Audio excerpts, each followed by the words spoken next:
2023 NFL Draft, the Seattle Seahawks select Devin Witherspoon, quarterback, Illinois.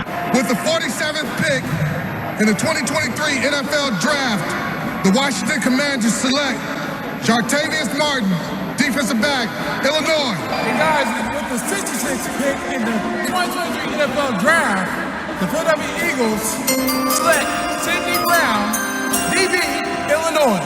Hey Chase, this is Zach Taylor of Cincinnati. What's going on? You ready to be a Bengal?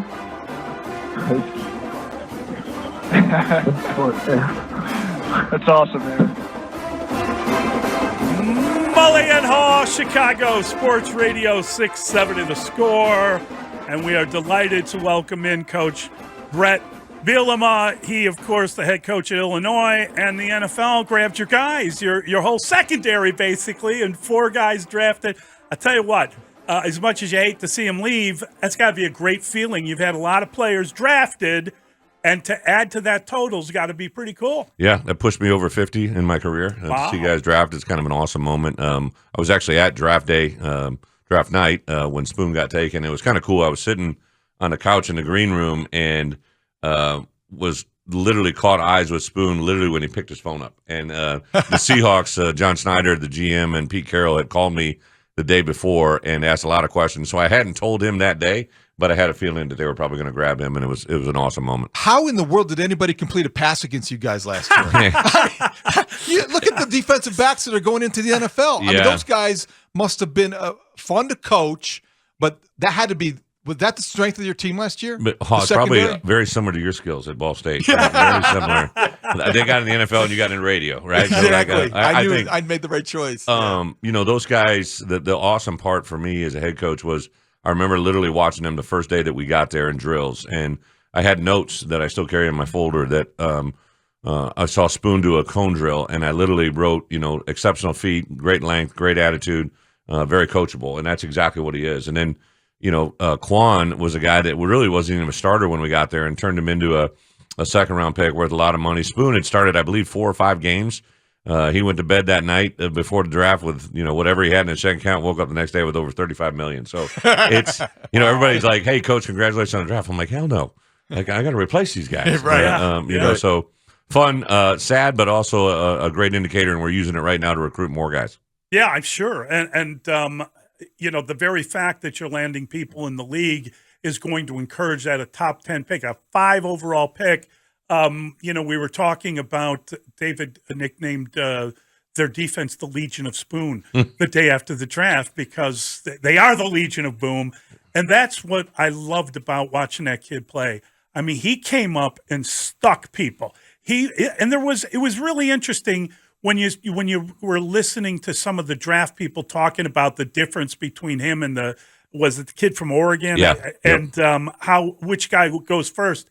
The physical nature of his play, I think, even if you worry about size, that translates into the league very quickly. You know, before I came to Illinois, I was with the Patriots and the Giants. And when I was with the Giants, I had a great opportunity to work with a guy named Jerome Henderson, he was a first-round draft pick out of Clemson back in the day, but he's been in the league over 15, almost 20 years.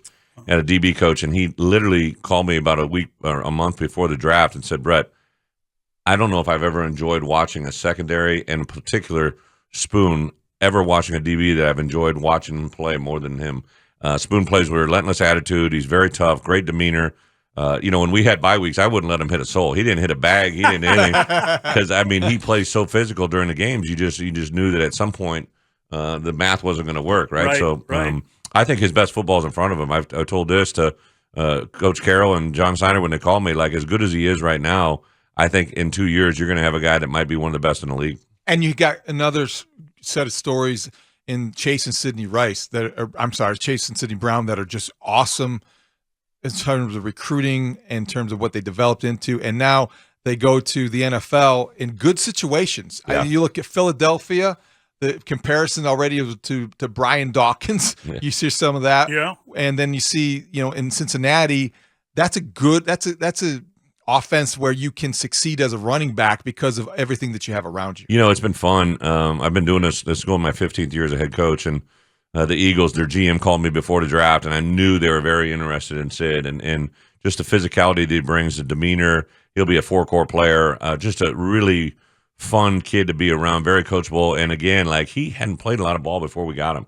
And I think that his versatility, the things he can bring, are going to bring it. And then, like, when Chase got selected to Cincinnati, have a couple players on that roster that used to play for me, like to have current players meet former players of mine and to have those things connect the dots. It's really fun. I flew up to Canada the day after the draft. We saw Spoon get drafted in Kansas City, and then I flew to Canada the next day. And to watch those brothers, to see their mom, to meet the people that created them, it's truly one of those fulfilling moments in football you can't replace. So you guys are heading out to Guaranteed Rate Field tonight. It is a Illini night for the White Sox. Josh Croots, we know his father well. He's throwing out the ceremonial first pitch. And it is. We were joking earlier that he probably will do it between his legs, right? That's the old joke about the Hilgenberg family, that they play catch that way whenever they're at the family picnic.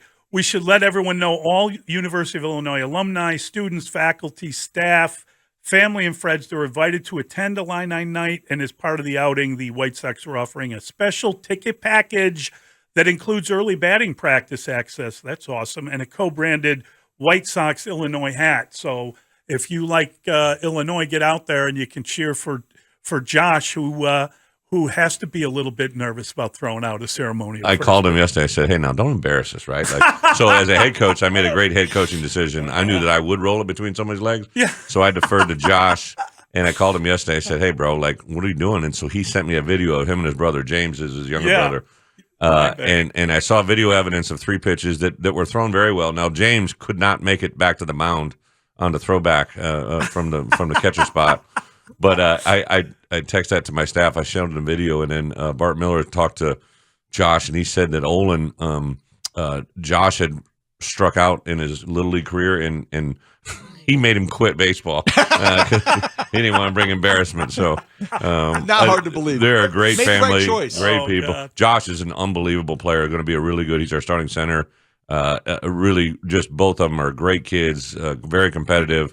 And I think one of those things about Illinois football that gets everybody excited. Recruiting is recruiting the talent and the kids, but it's also the parents. What was it like recruiting the Croots family with Olin as the dad? Well, so we inherited Josh. Josh was here already. Lovey got him. But James, I remember specifically, he's a little bit undersized, right? And, everybody wants to tell you how you can play. And a lot of times I recruit players to tell you how they want to play. And I remember getting James's film, and we specifically made the decision not to offer him until later because I knew that if I offered, others would follow. And so we didn't literally offer him until a couple days before signing period. And he signed and came with us. We went to the Croots' home, and obviously a lot of great people, a lot of great things in coaching. But when you see a family like that family, the mom and the dad and the sister, and it's just it's one of those things. And I remember, like everybody, I believe in DNA. I recruited a guy by the name of J.J. Watt, and I remember sitting on the couch, and his dad said, he's going to be one of the better ones that's ever played. And I said, there's been a lot of great players at Wisconsin. He said, I'm not talking about Wisconsin, right? And I'll never forget that, right? And then there was a little brother named TJ and Derek that were on the shuffleboard table. He goes, they're going to be pretty good too. I said, absolutely, sir. So DNA carries a lot of weight in our program. So Jim Nagy is the guy that runs the Senior Bowl. He tweeted out that Julian Pearl and Isaiah Adkins, they're returning for you guys. He said they were contemplating inviting them to the Senior Bowl, and they've decided to come back. And he thinks that you'll have the best left side of the line in the Big Ten, and that's quite a compliment. How are you guys set up on the offensive line, and who will benefit from that most? Well, to be exacting, our left tackle, Julian Pearl, who's from Danville, and then who you mentioned, Isaiah Adams, is actually from Canada. That's all right. We've done well in old Canada. We had the two brothers get drafted, and Isaiah Adams we took him, he had literally one offer when we offered him. He ended up having quite a few, but yeah, I think last year he could have potentially been a 3rd or 4th round, maybe even snuck up in the 2nd round. So those two guys, in my business as 15 years as a head coach, might be the best left tackle, left guard combo I've ever had. Wow. I had 2 left tackles, one Joe Thomas, another guy by the name of Gabe Karimi, who was the 24th pick to the Bears back in the day. Both those guys are first-round draft pick left tackles, and both of those guys have the potential, in my opinion, if they do what they're capable of doing, of being that kind of player, right? We have two of the best defensive ends in college football, and Keith Randolph and Johnny Newton. Have some linebackers, some perimeter edge players, have a lot of really good players. We have a tough schedule in front of us, but I'm excited about this team, this DNA, the chemistry. Our ticket sales have been through the roof. Just really exciting time right now in Illinois football. How much of what you accomplish in your programs, whether it's wherever you have been, but now you're at Illinois, is obviously you need talent, but how much of it is mentality, culture? We talk about it all the time. Well, he's here to change the culture. You want to do the culture. That, in sports media, sometimes people roll their eyes, but to coaches, it means something. You know, Haugh, that's a great question. I actually literally never say the word culture because I think when you say it, people turn their ears off, right? But we do talk about TSD, tough, smart, dependable, all right? And I believe that's the catalyst of our program because, I always say this, and our players looked at me the first time I said it, more games are lost than won, right? And I remember playing against Illinois when I had a good team at Wisconsin, and I remember I kind of banked on them not being able to fulfill the moment, and I would kind of plan on them losing the game, right? And that's something we changed immediately in our first year here. I said it from day one, right? I didn't come here to go 5-7 in my first year, and I sure didn't come here to go 8-5. Like I came here to win championships and win games, and we've definitely taken two great steps forward. But I think it's only scratching the surface of what we can be. How does the quarterback room look? It's looking a little bit better every day. We got a couple guys transferred in. We have Luke Altmaier, who came in from Ole Miss, who was in the battle for that starting job a year ago, and I really like the demeanor he showed all spring. A very tough, smart, dependable player. He has the ability to make all throws. We have a young man by the name of Paddock, who actually comes from Ball State, and started some games for him a year ago, kind of an Illini legacy player, and then Donovan Leary, who is a freshman going into a sophomore year, who a year ago or 2 years ago we recruited out of New Jersey. His brother is one of the best players in college football coming back at NC State. I really like his DNA and what he is and what he's going to be. So we probably have a more complete QB room than we've ever had since I've been there, and I'm excited for that group. You're not afraid to get up during your responsibilities as a spokesman for your program. You're the head coach. You're not afraid to criticize players, college players. And to the point where I can remember a couple times you have been really blunt. And I think you expose yourself to some criticism yourself. You're not afraid to go there. Where did you learn, when did you learn where that line was, and how often do you think about, how close you're approaching it? Well, I always tell our players, right, speak for yourself, right? And I think as a head coach, sometimes I say things that maybe others interpret as me going out, but I just speak in reality. I think in today's world, everybody says all the time, like, how are kids different now than they were 20 years ago? I don't know how much different they are. They just have different venues of expressing themselves, right? They hear from social media, they hear from Snapface, Snapchat, whatever they got going, right? Like there's all these different venues. I believe it is Snapface. And I tell our players, right, like everybody believes in reality, and I do think our players have bought into what we've said because they drive and they gravitate to people that are real with them. People lie to kids so much and tell them things that aren't true. So we try to gravitate in a moment. Now, I also give a lot of praise, right? Like I think people always go back to the negativity, but I definitely remember at certain points in my career where I've seen the benefits of being honest with players because I know that speaks the truth. And I tell them all the time in recruiting, listen, I'm not trying to be your dad. I'm not trying to be your uncle. I'm not trying to be your brother, your cousin, or your high school football coach. I'm going to try to be the best head coach you've ever had. And because of that, there's probably going to be points where I may say something to you that you don't like. Just like your dad when you were 10-year-old and you wanted to go to a trip or go to stay at a buddy's house and he said no. They do that to protect you and grow you, right? And as a head coach, I have to do those same things. At times, I'm going to tell you things you don't want to hear because it's coming from a place of love. I want you to get to a place you've never been. And I think that's part of our responsibility. How much has your occupation changed with the transfer portal in particular? I mean, we can talk about NIL and how you have to manage that, but with the transfer portal, you have a chance to immediately improve and to get better and to recruit, but you're also going to lose some guys along the way. That's just the nature of the animal, and the number of players in it scares some people because I don't know how you keep teams together. Yeah, there's over 125 Division I football teams, and we actually ranked second in the country in fewest numbers lost, right? So kids don't leave our program. There's a couple that wish could, right? But they we take care of them. We breathe into them. We grow them. We develop them. We have, like Spoon became the 5th pick in the draft. When we got there, he had started 5 games. 2 years later, he went to bed the night after the draft worth over $35 million, right? And they see what we've been able to breed and what we've been able to do for our kids. The portal world is a scary world, but it's also a great world. Like I literally just got off the phone with a kid that we're battling. It's us in Oklahoma.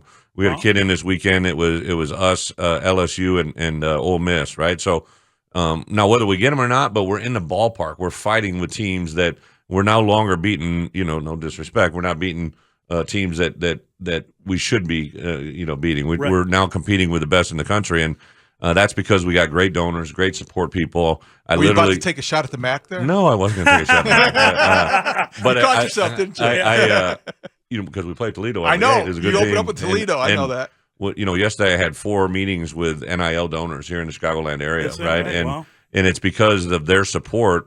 We'd literally have 5 guys, in my opinion, Isaiah Adams, Julian Pearl, Keith Randolph, Johnny Newton, and Isaiah Williams, who have secured NIL deals that, pay them north of, a couple $100,000 because of NIL. We're able to keep them and breed into them. And now they may be a player a year from now that gets drafted in a higher round. They may, we had a young man that, potentially would have gained $10 to $15 million by staying in school 1 more year and getting a degree. So there's positives to the NIL portal world as well. I think it makes people be on their toes, and it allows great players to gravitate to where they can have success. You're known as a terrific recruiter. So how do you view the expansion into California when you're bringing in USC and UCLA and what that means? Yeah, opportunity, yes. Challenge, definitely. How it's a great point. So for us, I literally have on my wall all the Big Ten schools, and I'll say, hey, we might be battling out Michigan State, Iowa, Minnesota. But I said, let me tell you this: you come play for me, I'll take you here, here, here, here, and we'll go play them on their turf. I'll play for your travel and your hotel, right? 'Cause we're gonna go play.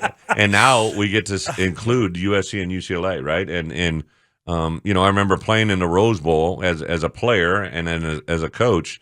And now we get to have them on their schedule, right? It's a tremendous, unique, and this time in Big Ten, it's something that's never been done. So rather than shy or run away from it, we gravitate to it and talk about what this opportunity means. I'm just curious about managing NIL. Do you have to explain to kids if they come in, you come in and then you're eventually getting to this point, but you're not starting out there? And that would seem to be the way you have to handle it. Am I wrong about that? By rule, that's the way you're supposed to handle it. Yeah. Unfortunately, there's a lot of people in this profession that don't follow all the rules. But yeah, for us, what we can do, I can talk about those 5 players I just named, and I can say, hey, they get this amount of money.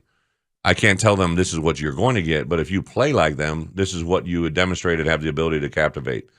We probably have north of 25 guys that get I would say a substantial amount of money. Like I say that because I was a walk-on, I got no money, right? And when I was a scholarship player, but a scholarship in itself at the University of Illinois, when you look at a scholarship and some of the money that you get awarded because of that, it's somewhere in the ballpark of $35,000 a year. Mm-hmm. And, I don't know how you guys started, but my first coaching job, I made $8,000 a year. If somebody told me I made 35, I would have ran across the street and joined, right? But I do think today's young men, it's great that they're getting rewarded, but also to your point, honesty is the best policy. You just upfront with them about, hey, this is what it is. And us at Illinois, what we've done is we've rewarded players that have earned it, and I think that's helped our locker room. Before we let you go, with a lot of people in our audience that probably want to know one thing, your opinion of one thing. When the Broncos come into Chicago on October 1st, is Russell Wilson done? It's kind of fun, right? Like I've known Russ in this world that we're living in. He was one of my first ever my first transfer portal guy was J.J. Watt.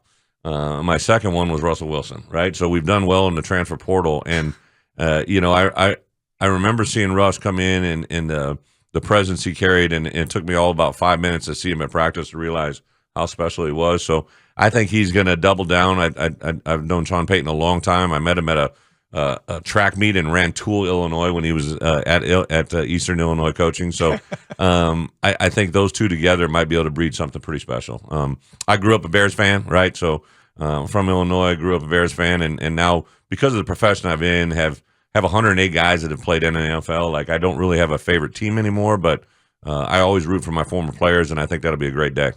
The great thing about him is that he had played like 48 games. I mean, it was ridiculous how many starts he had when he got to Seattle. And they didn't even know how good he was, I think, because they didn't draft him till the third round, right? Yeah, so but he had so much experience. So when he transferred to us from NC State, John Snyder and I have known each other a long time back when he was with the Packers, and I literally called him after training camp. I said, "Hey, I got one." I'm just telling you, we got one. And he came and watched him 3 times that year, and then the draft weekend came, and this was a different era back in the day. But he called me earlier in the day, and he said, "Hey, what are you hearing about Russ?" And I'm like, well, this is the Atlanta call. Like I knew there was a couple teams, and my wife and I hopped in our car and we drove. We went to a restaurant, a country club where we live right down the road, and I walked in the dining area, and Russell got picked. And I gave a hell yeah, one of those deals. My wife's looking at me, and I knew that young man was special. My wife always tells the story. We don't go to poor players' weddings because if you go to one, you got to go to them all, right? The first one I was ever invited to was Joe Thomas, right? And I remember I was going to go, and my mentor at the time, Barry Alvarez, says, "You can't go. If you go to one, you got to go to them all." And now Joe Thomas just sent me an invite to Canton to the Hall of Fame induction. One of my first players to ever go in the Hall of Fame, but. Yeah. We did get an invitation from Russell and Sierra's wedding, and my wife's like, "We're going to this one." I'm like, "Why?" She goes, "It's in London. It's in a castle, and he's marrying Sierra." And the band, the wedding band, was Earth, Wind, and Fire. My God! So we managed to make that one. Yeah, make that trip. You can make that exception. Yeah, you should go to Canton too. Oh, that'd be fun. Yeah, I'm excited. It's the first weekend in August, so it's literally a tough time because of we're in camp practice, but like. This is one of your players, right? And he sends you an invitation. He actually reached out to me before the year started a year ago and asked me to help write a preface for his book. So it's really fun for me in my career. It's my 15th year as a head coach to now see some of these guys come full circle, right? And I remember when I took the job at Arkansas, 3 of the top 5 jersey sales in the NFL were Joe Thomas, J.J. Watt, and Russell Wilson. And I'm like, hell, all those guys played for me, right? And that's what's fun now is now you start to recruit these kids, a Josh and a James Croots, right? Like, I think those kids are special players, right? Not they're just special people, but they have a chance, and I'm excited to watch them grow. That's what this profession's all about, is to see a young man at 16, 17. My defensive coordinator, Aaron Henry, I offered him a scholarship when he was 16 years old on a football field, and now he's got twins on the way, and he's in his early 30s, and he's a defensive coordinator calling our defense. It's a profession that I found a fortune cookie. The day I was offered a job back at the University of Iowa, Hayden Fry, it said, Confucius says, "Choose a job you love, you'll never work a day in your life." And I, I've been doing this 30 years, and I don't know if I've worked a day yet. Yeah, and it's truly fun. One of those moments that you really get to live every day. It's pretty awesome. Listen, it's great to have you in here. I would offer you a piece of advice, though. If you go to Joe Thomas, then you're going to have to go to J.J. Watt. And then you're going to have to go to Russell Wilson. Be careful. You'll end up with all your Hall of Famers. If I can get lucky, I might get like a discounted yellow jacket on the back going out. Great to have you here. Great stuff, Coach. Yeah. Thank you so much. Go Illini. Yes.